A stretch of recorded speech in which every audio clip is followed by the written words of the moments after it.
Thank you. I didn't expect to speak, so I'll try to be brief because the music sounds better.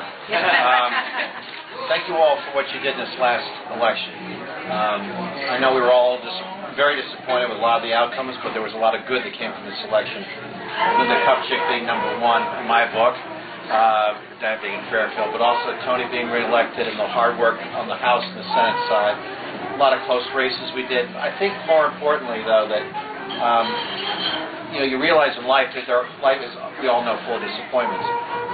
In politics especially, and I think one thing that has changed over the last several years is the energy level and the participation in Republican ranks has been growing steadily, because we all understand that winning takes repeated attempts at the game, and we will get there. I'll give you an example real quick. There's a guy who ran up in Coventry named Tim Ackert. Freshman legislator with Linda. He ran 3 times in a Democratic district, and each time he got a little closer. He was at 900 votes, and then 700 votes, and then 600 votes, and then this time, his 4th time, he won, convincingly. Now he represents a Democratic district. And I could give you examples like that all over the state on the House side. On the Senate side, we had races that we lost.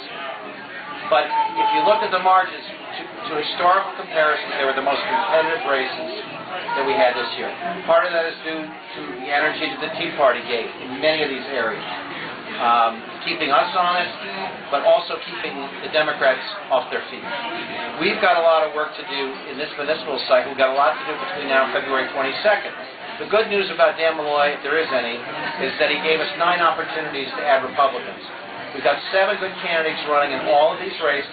All of them have qualified for money. All of them have got good campaigns. The state party has invested $6,000 in phones for the 3 Senate candidates. We're going to be investing more in the House candidates and try to get the maximum amount. So we've got elections to win now. We can build on those. We've got great municipal elections coming up. 2 years ago, we won 25 cities and towns back from the Democrats. That's a net. It's the largest swing of city halls in Connecticut history. So we're the party of Main Street, and Main Street matters.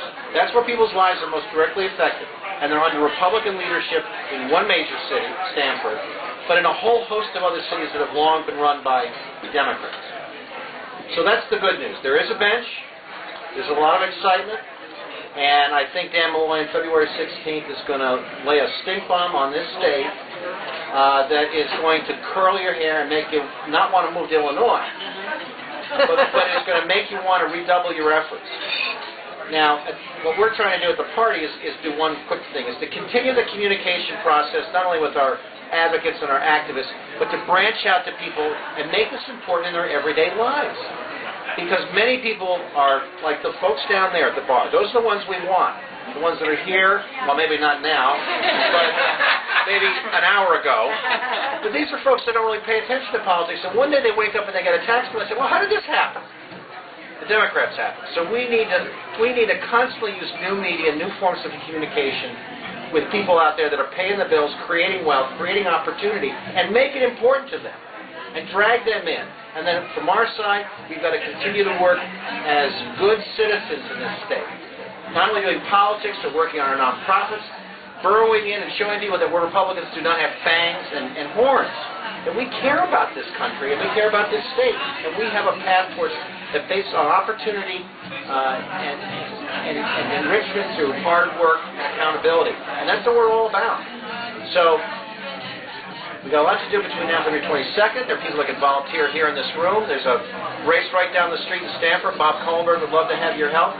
We've got races over in the Connecticut River Valley that we are very competitive in on the House side.